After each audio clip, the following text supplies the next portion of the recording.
네. 자, 저희가 또 다음 주부터 개편이랄 게 뭐 있습니까? 하여튼 그냥 대응하는 거죠. 무슨 뭐 방송국도 아니고, 예, 그냥 방송국 아니에요?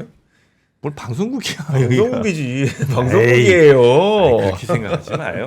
예, 하여튼 여러분이 필요하신 콘텐츠를 그때그때 잘 이제 필요할 때마다 잘 대응하는 게 우리가 할 일이지. 네. 예, 지금 이제 정말 대주식의 시대가 됐잖아요. 네. 그만큼 빠르게 변하는 주식시장을 잘 대응해서 뭐 그에 맞는 콘텐츠를 좀 보내드리는 거고. 네. 무슨 개편이야. 이게. 아 그래도 이제 네. 다음 주부터는 박병창 이사님의 시간이 꽤 많이 조금 늘어납니다. 늘어나고. 네. 그래서 여러분들이 너무 즐겁게 들으셨던 그 시간을 조금 더 저희가 길게 하고 네. 그다음에 오프닝 벨을 조금 더 앞당깁니다. 네. 개장 전에 챙겨야 될 뉴스들을 조금 더 챙겨드리기 위해서. 왜냐면 이제 NXT도 있고, 네네. 그다음 이미 시작된 시장도 있고, 또 9시 시작이라고 만약에 하더라도 그보다 이제 먼저 시장을 준비를 또 해야 되니까. 그렇죠. 네, 네. 그래서 한 8시 한 3, 40분 요쯤에 아마 시작을 하게 될 것 같고요. 그래서 더 기민하게 시장에 좀 대응을 하고 네. 시장 상황을 바로바로 좀 전해드릴 수 있도록 네. 예, 하겠습니다. 자 그러면 이제 투자 전략 네. 김두원 부장 빈센트 모셨습니다. 어서 오세요. 네, 안녕하세요. 빈센트입니다. 네, 네. 반갑습니다. 자, 특히 이제 개편 이후로 우리 빈센트님의 역할이 더 중요해질 것 같은데 그만큼 우리 지금 진짜 대주식의 시대 아니겠습니까? 네. 예, 그 시대는 저의 진단은 맞는 거죠. 네, 대주식의 시대이자 반도체 시대 국면. 반도체 시대. 네. 네, AI 시대란 말보단 반도체 시대. AI는 글로벌리 개념, 네. 한국은 그 안에서도 반도체. 알겠습니다. 그렇게 이제 가는데 워낙 지금 뭐 소음이라고 해야 됩니까? 워낙 지금 많은 뉴스들 또 뭐 썩 좋지 않아 보이는 뉴스들도 오늘 아침 기준으로 많이 터졌어요. 네, 뭐 한 1시간 남짓한 속보, 네. SNS의 트럼프 대통령, 한국 정부의 한국 국회 미진한 진척도에 의해서 상호관세, 품목관세 25%로 부과하겠다. 네. 관세는 협상의 지렛대. 그래서 그가 원하는 것이 무엇일까 등등을 밝히기 전에 어쨌든 우리 시장에 지금 현대차 같은 경우에는 직격탄을 맞고 있죠. 한 5% 정도 동시효과 기준으로 좀 내려가고 있다라는 네. 상황인데 다른 종목들은 또 오르는 종목들도 꽤 있습니다. 네. 원전도 그렇고 뭐 여전히 제가 주도주라고 보고 있는 뭐 SK하이닉스도 그렇고 그래서 오늘 종목별 움직임이 특히 장 초반에 좀 있을 것 같고요. 그렇지만 바야흐로 한 7개월 정도의 이 시간대가 이제 오늘로서 잠시 쉼표를 쉬는 시간인데 계속해서 염원해왔던 지난주까지만 하더라도 5,000피 시대가 올 것이다. 이미 또 왔다라고 볼 수 있고 또 어제부터는 1000스탁 시대가 도래했다라는 거. 그래서 맞습니다. 네, 우리 시장의 기세가 좋다라는 말씀도 조심스럽게 드립니다. 네. 자 그럼 코스닥의 천스닥은 네. 이 단기적일 것 같으세요? 좀 계속 갈 것 같으세요? 네, 가야지. 뭐 종교는 아닌데 믿음이 좀 있죠. 계속 가야죠. 네, 테마보다는 정책의 신뢰가 이번에는 좀 다르지 않는가라고 보는 그럼. 것이고 화면에 보시는 것처럼 자 과거와 달라진 신뢰 부분에 좀 방점이 있습니다. 어떻게 믿을 수 있냐라는 것은 어떻게 즉 그가 갖고자 하는 정책적 드라이브에 따라 좀 다른 것이죠. 2018년 코스닥 활성화 대책과 차별점은 딱 하나입니다. 정화작용. 2018년에도 코스닥 활성화 대책이 있었습니다. 네. 당시 코스닥 지수 뭐 화면부터 보여드릴까요? 네, 잠시만요. 네. 네, 2018년 네, 파란색입니다. 네, 2018년과 지금의 지수를 비교해 보는 맞습니다. 네. 당시에도 2018년 문재인 정부 시절에 코스닥 활성화 대책 나온 다음에 코스닥 지수가 지수 자체가 한 40% 가까이 상승했었습니다. 지금 이재명 정부의 코스닥 활성화 대책 작년 연말에 나왔었죠. 나온 다음에 지금 지지부진하더니 어저께 이렇게 급등했습니다. 어허. 자, 비슷할 수 있고 다를 수도 있습니다. 비슷한 걸 좀 꼽아보자면 당시 2018년도에 코스닥 시가총액 1등 바이오 기업 셀트리온 네. 코스피로 이전 상장했고 이번에도 알테오젠이 이전 상장을 예고하고 있습니다. 비슷한 흐름이 좀 나타나고 있는 것이죠. 또한 그때도 코스닥의 상위 시가총액 1등은 제약바이오, 네. 2등은 반도체, 3등은 기계. 지금도 비슷합니다. 지금은 그 세 업종의 비중이 55%나 있습니다. 절반 이상이 코스닥은 반도체 소부장, 2차 전지 비롯해서 네. 그다음에 기계, 제약바이오 이렇게 집중돼 있습니다. 이때랑 지금이랑 같은 거는 이런 것들이고요. 다른 것은 이번에는 이제 정화 작용이 나타난 거죠. 퇴출시키겠다. 네. 그래서 코스닥은 제가 드리는 멘트는 간단합니다. 코스피는 여전히 주도주를 사라. 밀리면 사라. 주도주는 SK하이닉스다라는 말씀을 드리고 있고 네. 코스닥은요. 정화 작용이 있기 때문에 지수 자체를 사라라는 말씀을 드립니다. 종목을 선택하는 것보다 지수 자체를, 왜냐하면 정화 작용이 나타나고 있기 때문에 네. 지수 자체는 좀 더 강건해진다는 의미에서 뭐 레버리지를 사던 아니면 그냥 인덱스 사던 건 본인의 선택이지만 코스닥은 선택과 집중, 그거는 너무 선수들의 영역일 것 같고 네. 저는 코스닥은 지수 자체가 좀 더 긍정적이다는 말씀도 드립니다. 코스닥 지수가 앞으로도 꽤 갈 거로 보시는 거군요. 네, 뭐 여러 가지가 있어야 되는데요. 먼저 이번에 왜 급등했는지의 원인을 좀 파악해 네. 보면 앞으로 연속성을 우리가 가늠할 수 있을 것 같은데요. 첫 번째는 코스피와의 키 맞추기가 드디어 나타나고 있다는 거. 그러니까 너무 벌어졌다는 것이요 그동안. 네, 두 번째는 이전가들에게 신뢰 있게 정책이 나타나고 있다는 것이고, 세 번째는 원화 강세입니다. 차트를 좀 보여드릴까요? 자, 코스피와 코스닥의 상대 강도 파란색입니다. 그러니까 너무 벌어졌죠. 보통 평균 값이 한 300% 정도. 그러니까 코스피와 코스닥의 상대 강도는 코스피가 코스닥 대비 한 3배 정도면 어느 정도 평균 수준인데 지금 5배가 훌쩍 넘습니다. 그러니까 언제든 다시 한번 평균 회귀까지는 아니더라도 너무 벌어졌다. 네. 벌어졌다, 좁혀졌다 하는 것이 관성의 법칙이라면 충분히 이젠 되돌릴 수 있다라는 시점이 하나 있었고요. 두 번째는요. 원화 강세입니다. 달러원이 강할 때, 하락할 때 코스닥 지수는 상승했다라는 게 과거 시계열 평균 추세이고요. 특히 시점별로 구분해 보면 원화 약세기보다 강세기 때 평균 수익률이 코스닥이 훨씬 더 높습니다.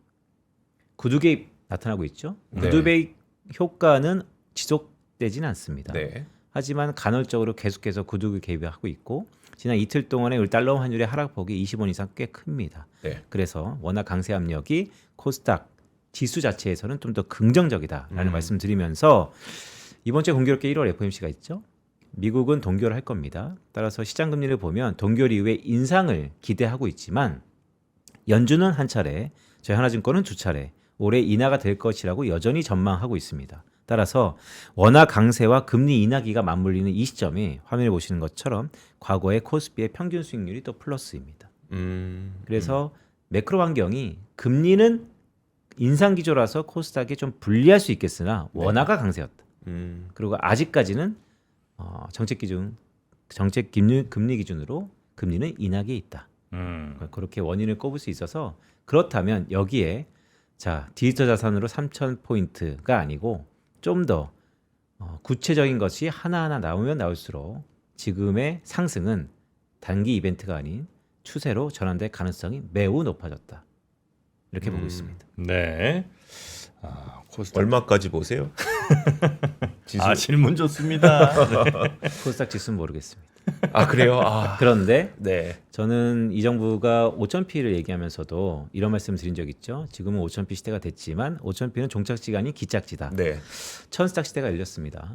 그동안의 오름폭의 베타 퍼센테이지 규모를 놓고 보더라도 뭐 3,000이라는 숫자를 얘기하고 있는데요.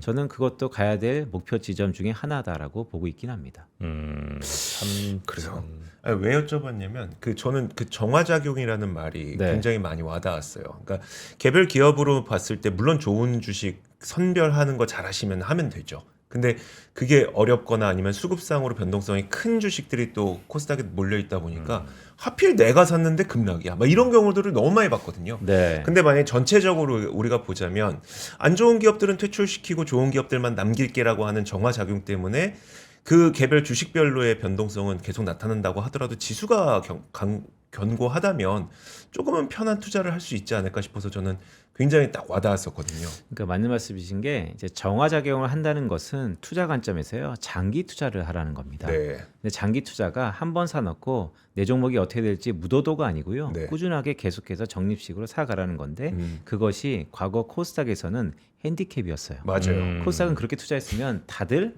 말아먹었지. 비자발적 등등이었는데 이제는 그런 부분들을 정화작용으로 인해서 하겠다는 겁니다.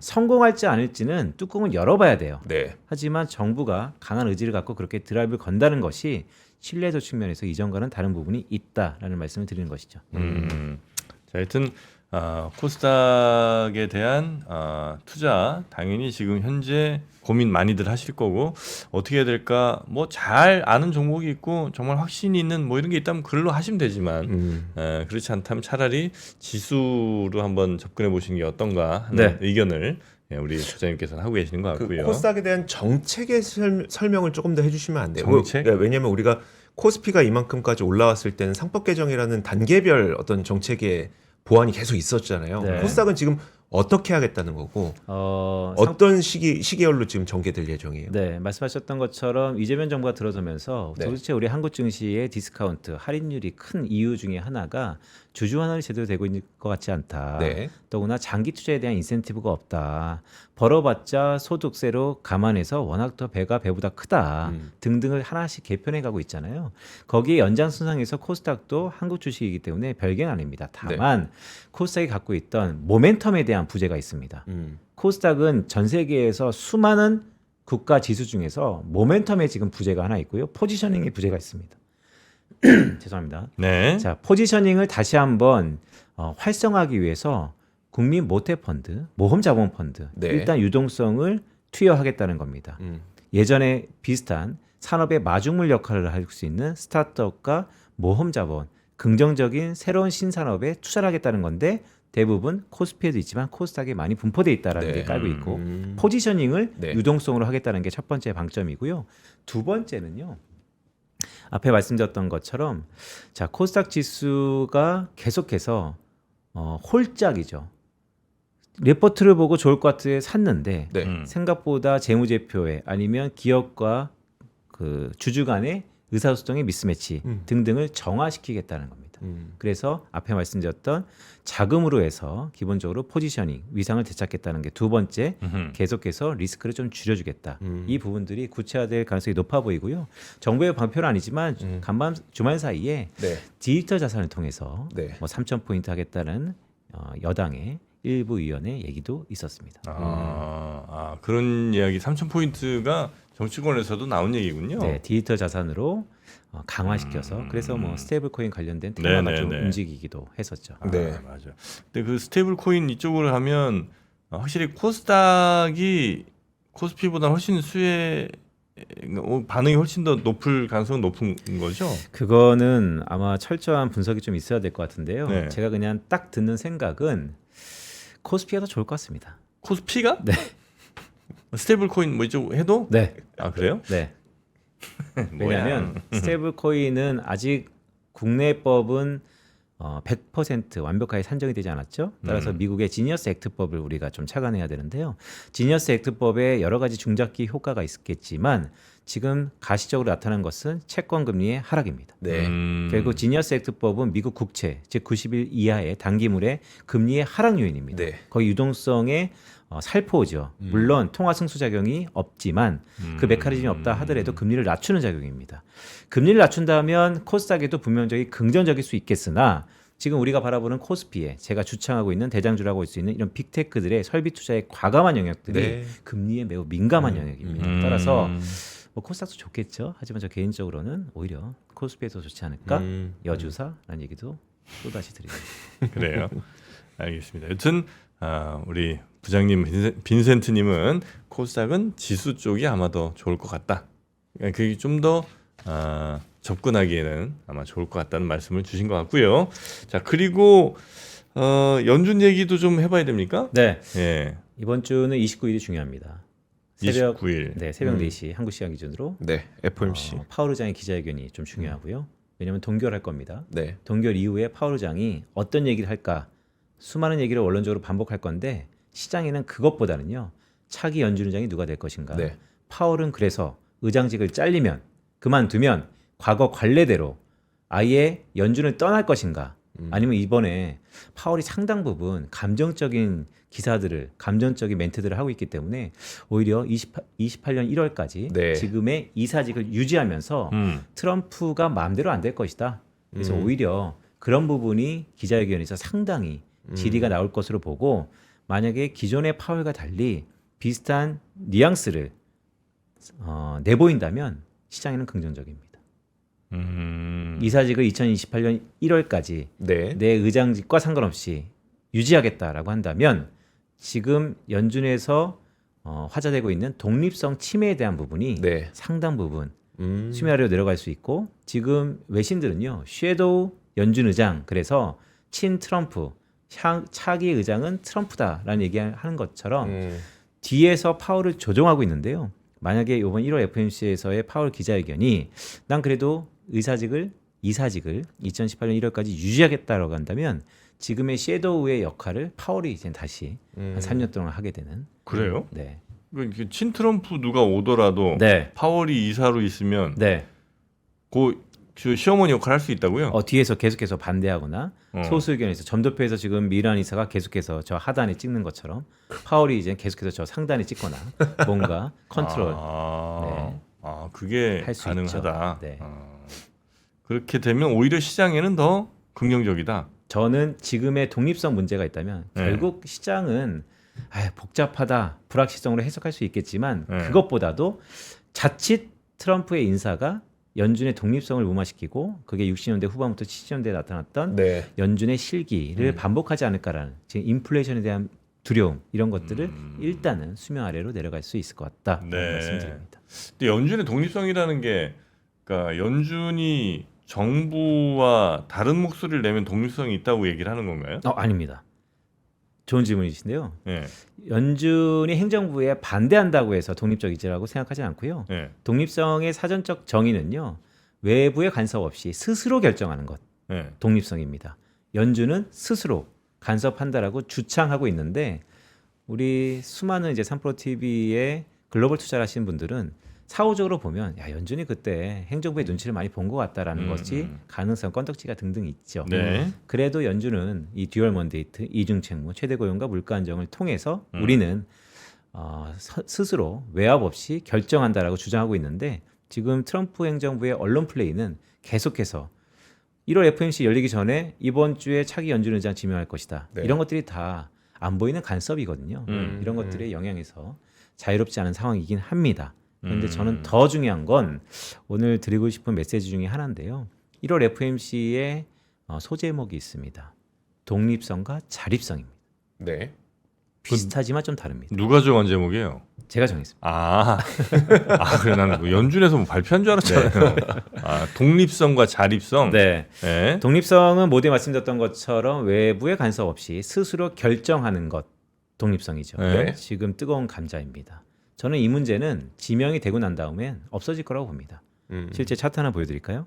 과거에 제가 한번 조사를 해봤는데요. 1969년 아서 번즈 이후에 7명의 노미네이트, 네. 즉 연준 의장이 지명되면요. S&P 500은 상승했습니다. 달러는 보합입니다. 즉 지명이 되면 그 전에 어쩌고 저쩌고 많지만 결국 불확실성 해소입니다. 근데 저는 세컨티어 이 다음에 좀 더 중요한 것은 자립성입니다. 네. 자립성은 그렇게 독립적으로 결정한 그 결정을 유지할 수 있을 정도의 특성입니다. 그럴 능력입니다. 그게 지금 연준한테는 보이지 않습니다. 왜냐하면 연준이 기존의 모델을 고수한다면 네. 최근에 차기 연준 의장 중에 한 명, 이 릭 리더라는 분, 블랙락의 CIO죠. 네. 이분이 연준을 리모델링하겠다라는 얘기를 하고 있어요. 구조적인 변화를 하겠다. 그래서 저는 이제 포워드 가이던스도 바뀔 가능성이 높은데 이분이 된다면 만약에 기존의 관례대로 듀얼 먼데이트로 연준이 정책을 핀다면 고용과 물가잖아요. 네. 근데 고용은 모든 전망들이 미국 경제 지금 아틀란타 연준에 의하면 5%거든요. 5.4% 지난 4분기 기준이지만 네. 이렇게 강건한 경제, 즉 실업률은 낮아질 겁니다. 네. 근데 문제는 인플레이션입니다. 아직까지 인플레이션의 방향성이 부재, 모호하기 때문에 연준이 독립적인 문제는 지명 이후에 한꺼풀 넘어간다 하더라도 자립성에 대해서는 계속해서 이견이 있을 수 있다. 즉 데이터 디펜던트 한다는 연준의 그런 기존 스텝과 툴을 본다면 네. 여전히 불확실성은 상존한다. 근데 그 연준 의장 지명 이후에 대체로 상승했던 건 네.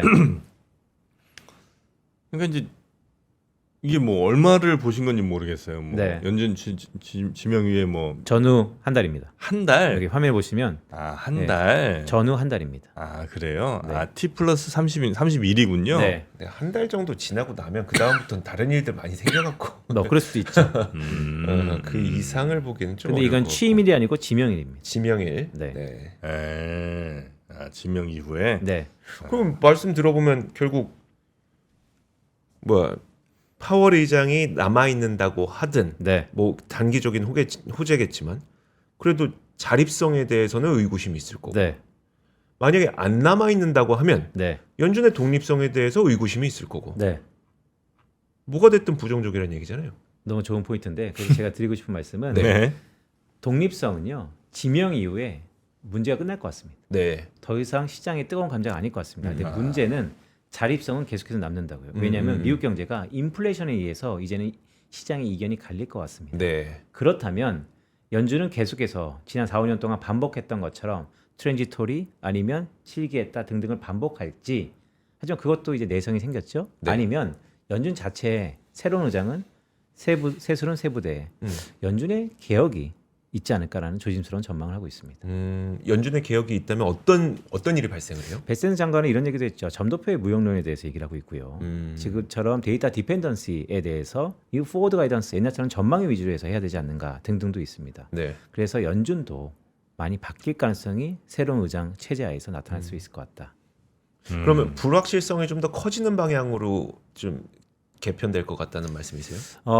익숙한 것과의 이별, 모든 것들이 지속되었을 때 뭔가 변한다는 것은 사후적으로는 저는 긍정적이라고 믿음을 갖고 있는데 네. 그 과정 속에는 항상 불확실성이 있습니다. 더구나 트럼프 국면에서의 투자는 이제는 불확실성이 뉴 노멀입니다. 불확실성은 우리에겐 기회라고 저는 읽고 있고요. 따라서 요동칠 겁니다. 하지만 점차 자리를 갖고 이전보다는 훨씬 더 좋은 결과를 볼 것이다라고 믿고 있습니다. 알겠습니다. 하여튼 뭐 글로벌한 영향을 워낙 많이 주는 또 네. 기관이다 보니까 이렇게 분석을 좀 해주셨고 혹시 요 연준 관련돼서 못 다 주신 말씀이 있을까요? 네, 시간이 많이 지났는데 네. 마지막 차트 한번 보시죠. 네. 자, 연준 얘기했고 29일 날 컨퍼런스 콜 SK하이닉스와 삼성전자 9시 10시 얘기했지만 또 다른 뜨거운 감자. 네. 부분적 셧다운.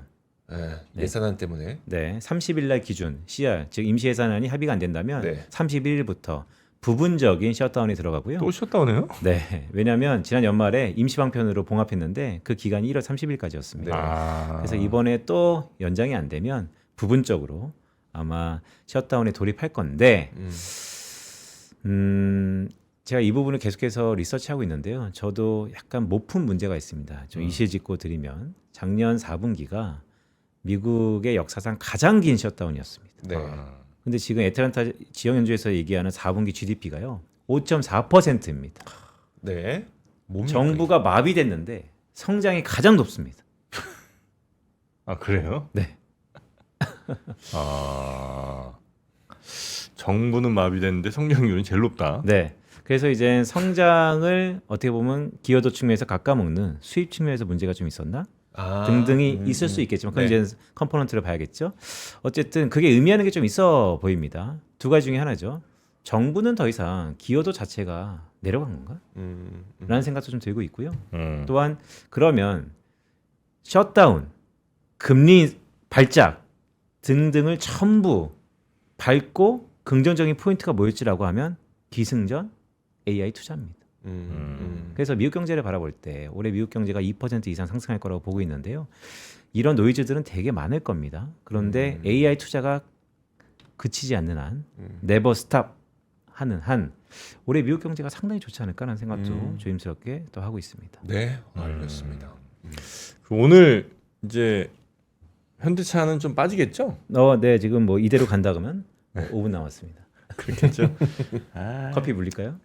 아니 이럴 때는 이럴 때는 밀의사로 가야 되지 않을까. 너무 좋은 포인트입니다. 네. 고맙습니다. 밀 의사입니다. 그렇죠. 네. 왜냐면 이건 뭐 자동차 수출 때문에 간 게 아니에요. 로봇 때문에 갔습니다. 로봇은 아직 안 꺾였잖아. 커피. 자, 우리 빈센트님 오늘 대단히 고생 많으셨고요. 다음 주부터는 또 새로운 롤로 네, 저희 시청자분들 또 만나 뵙겠습니다. 고맙습니다. 고맙습니다. 잘 부탁드립니다. 감사합니다. 자, 이제 장은 마무리가 장은 이제 시작이. 야, 본심이 나와버리네. 야, 5% 마무리. 자, 이제 장이 이제 곧 시작이 될 텐데, 네, 장 또 함께 관심 있게 보시면서 아까 말씀드렸던 그 저희 총리 김민석 총리, 국무총리. 그 다른 어느 언론과도 하기 전에 단독으로 프로 단독으로 또 취재 또 인터뷰에 응해주신 게 있으니까 그거 한번 잘 보시면서 또 투자의 아이디어도 한번 잘 얻어보시기 바랍니다.